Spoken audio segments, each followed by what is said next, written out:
Hello, this is a programme from the BBC Learning English archive. It was first broadcast in February 2011 on the BBC Learning English website. We hope you enjoy it. This is 6 Minute English from bbclearningenglish.com. Hello, I'm Yvonne Archer and Rob has joined me for today's 6 Minute English. Now Rob, put your romantic hat on and tell us, have you ever sent or received a love letter? Both actually. I have sent one and I've received one as well. And why don't you write love letters anymore? Because there's not enough time. Well, today we're going to make some time for love because we're talking about Wives and Sweethearts. It's an exhibition at London's National Army Museum. The exhibition includes letters from soldiers on the front line to their loved ones which date back over the last 200 years. But before we find out more, here's today's question, Rob. OK. In which year was the Royal Mail, Britain's postal service, founded? 1516, 1710 or 1780? I would say quite a long time ago, probably 1710. OK, we'll find out whether you're right or wrong later on. Now back to Wives and Sweethearts, the collection of letters at the National Army Museum. It aims to show us how army life affected personal relationships between soldiers and their wives, sweethearts and families. But Rob, what would you say is a sweetheart? It's a nice word, isn't it? And sweetheart is quite an old-fashioned noun. So now we usually say girlfriend or boyfriend. But basically, a sweetheart is someone we're sweet on. Someone we like a lot and hold dear to our heart. We're very fond of them.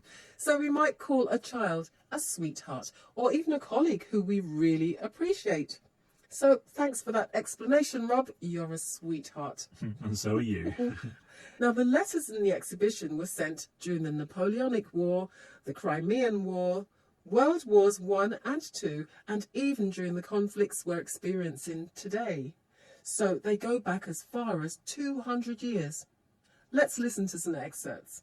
I do miss you so very much. Shall we become engaged in a sort of distant way?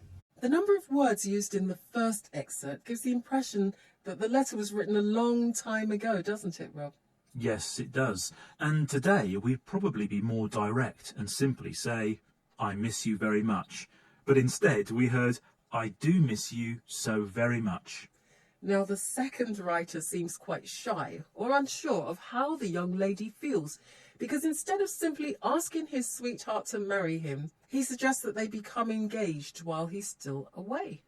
He suggests that they get engaged in a sort of distant way because he's far from home and can't propose marriage in person. OK, well, let's hope she accepted his proposal and that they got married after the war. But of course, not all the letter writers were reunited, as Dr. Frances Parton, organiser of the exhibition, explains.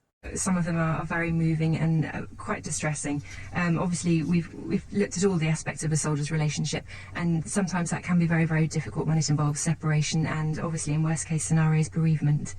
Rob, Dr. Parton describes some of the letters as very moving. What does she mean by that? Well, basically, when we read them, they make us feel very emotional, perhaps even tearful. And some areas of a soldier's relationship can involve worst-case scenarios. Worst-case scenarios are situations that couldn't possibly be sadder or more dangerous, for example.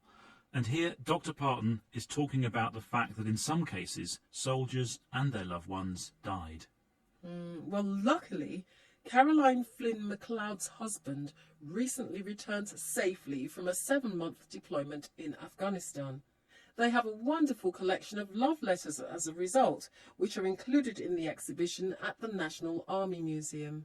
Wow, they must be very different from the love letters written by soldiers hundreds of years ago. Well, funnily enough, Caroline says they're not. Letters begin with the declaration of love and how much one is missing someone, and end pretty much the same way, and also saying not to worry. And in the middle you have a whole sort of section about quite banal things. When I wrote to him, sort of everyday things to show life was going on as normal without him. And he wrote a bit about what he was doing, but frustratingly very little about what he was doing. So letters start by saying how much people love and miss each other, and they end by asking each other not to worry. But the middle of the letters are quite interesting, aren't they? Yes, they are. That's where the banal things are written, the most ordinary or even boring information about everyday life. But Caroline's husband didn't tell her much about what he was doing out in Afghanistan. No, perhaps soldiers aren't allowed to send too many details home because of security issues. And of course, they don't want to worry their loved ones at home, do they? No. Well, I don't know about you, Rob, but I think I'm going to try to get to that exhibition and perhaps write a few more love letters of my own. Good idea, actually. It would be good to get pen to paper again and not rely on email. Exactly. Right, Rob. Earlier I asked, in which year was the Royal Mail founded? And you said? I said 1710. And you were around. Oh, dear. It was in 1516. I am surprised. That is a long time ago, so think of how many letters have been sent since then. Especially love letters. Yes. Do join us again soon for more 6 Minute English. Goodbye. That was 6 Minute English from bbclearningenglish.com.